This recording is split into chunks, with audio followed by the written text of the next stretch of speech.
اس سے پہلے کہ میں سورۃ العصر کے بارے میں کچھ عرض کروں، چند باتیں تمہیدی طور پر جان لیجیے۔ نمبر ایک، یہ قرآن حکیم کی مختصر ترین صورتوں میں سے ہے۔ صرف 3 صورتیں قرآن کی ہیں جو 3 آیات پر مشتمل ہیں: سورۃ العصر، سورۃ الکوثر، سورۃ النصر۔ 3 سے کم آیات پر کوئی سورت مشتمل نہیں ہے، تو 3 سب سے چھوٹی صورتوں میں سے ایک سورۃ العصر ہے۔ نمبر 2 یہ کہ یہ قرآن حکیم کی اولین صورتوں میں سے ہے۔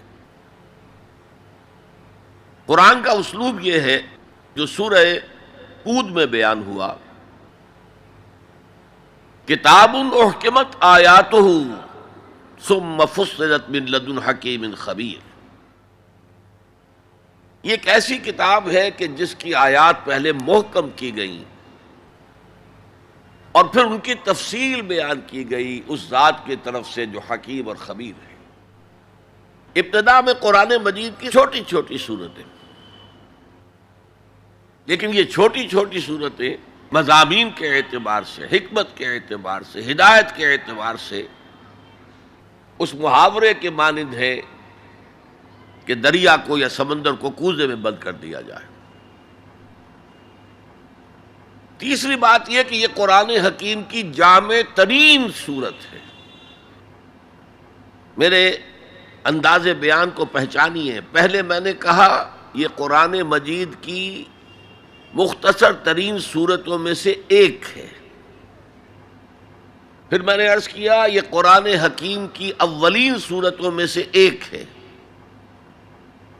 اور اب میں کہہ رہا ہوں یہ قرآن حکیم کی جامع ترین صورت ہے۔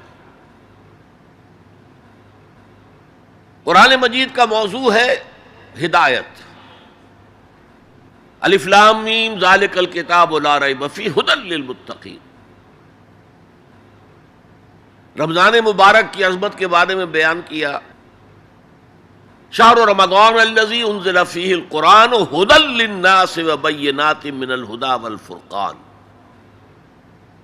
قرآن سائنس کی کتاب نہیں ہے، اگرچہ سائنٹیفک ریفرنسز قرآن میں ہیں۔ قرآن تاریخ کی کتاب نہیں ہے، قرآن فلسفے کی کتاب نہیں ہے، یہ کتاب ہدایت ہے، فکری ہدایت، عملی ہدایت۔ اور وہ ہدایت جو ہے اس سورہ مبارکہ میں مختصر ترین الفاظ کے اندر سمو دی گئی۔ چنانچہ میں یہاں آپ کو امام شافعی رحمۃ اللہ علیہ کے 2 قول سنانا چاہتا ہوں جو اس سورہ مبارکہ کے بارے میں ہے۔ آپ نے فرمایا: لو تدبر الناس هذه السورہ لوسعتهم۔ اگر لوگ صرف اس ایک سورت پر تدبر کریں، غور کریں، سوچیں، فکر کریں تو یہ ان کی ہدایت کے لیے کافی ہو جائے گا۔ اس سے بھی زیادہ بڑا قول جو مفتی محمد عبدہ نے اپنی تفسیر پارہ عم میں بیان کیا ہے: لو لم ينزل من القرآن سواها لکفت الناس۔ اگر قرآن میں سوائے اس ایک سورت کے اور کچھ نازل نہ ہوتا تب بھی لوگوں کی ہدایت کے لیے کافی تھی۔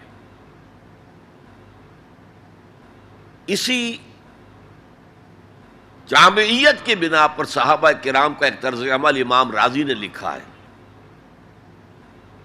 کان الرجلان من اصحاب النبی صلی اللہ علیہ وسلم اذا التقیا لم يتفرقا حتى يقرأ احدهما على الاخر سورة العصر ثم يسلم احدهما على الاخر۔ نبی اکرم صلی اللہ علیہ وسلم کے صحابہ کا معمول تھا کہ جب وہ باہم ملاقات کرتے تھے تو اس وقت تک علیحدہ نہیں ہوتے تھے جب تک ایک دوسرے کو سورۃ العصر نہ سنا لیں۔ اس کے بعد وہ پھر سلام کرتے تھے اور اپنے اپنے راستے پر چلے جاتے تھے۔ یعنی تذکیر کے لیے، یاد دہانی کے لیے ہدایت کے جملہ مراحل کو واضح کرنے کے لیے ایک ایک لفظ میں یہ سورہ مبارکہ جو ہے واقعتاً اسی کی مثال ہے کہ سمندر کو کوزے میں بند کر دیا گیا۔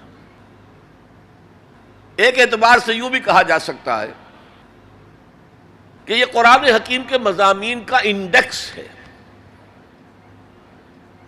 قرآن میں کچھ تاریخی واقعات بیان ہوئے ہیں، کچھ ازل کی باتیں بتائی گئیں، آدم کی تخلیق کا مرحلہ بتایا گیا، آدم و ابلیس کا قصہ بیان کیا گیا،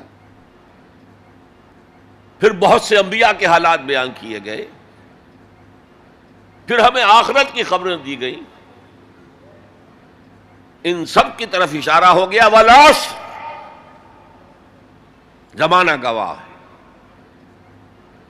ان الانسان لفی خسر الا الذین آمنوا۔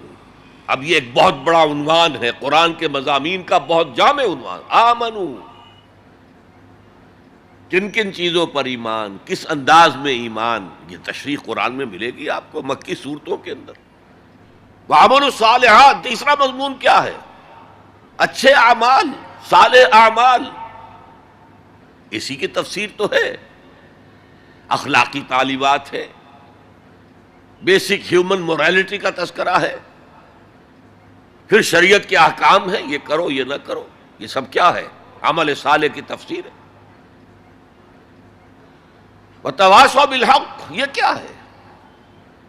یہ مختلف عنوانات سے قرآن مجید میں مضمون آیا، کہیں اس کو کہا گیا امر بالمعروف نہی عن المنکر، کہیں سے کہا گیا ادعو الی سبیل ربک، اور اس کے اوپر مفصل مضامین ہے۔ اور وتواصوا بالصبر، مدنی صورتوں میں جبکہ جنگیں ہو رہی تھیں تو صبر کی جو تلقین آئی ہے، جس طرح سے آئی ہے وہ آپ کے علم میں ہے، تو یہی تو مضامین ہے نا قرآن کے۔ تو گویا کہ سورۃ العصر جو ہے مضامین قرآن کا ایک جامع انڈیکس ہے۔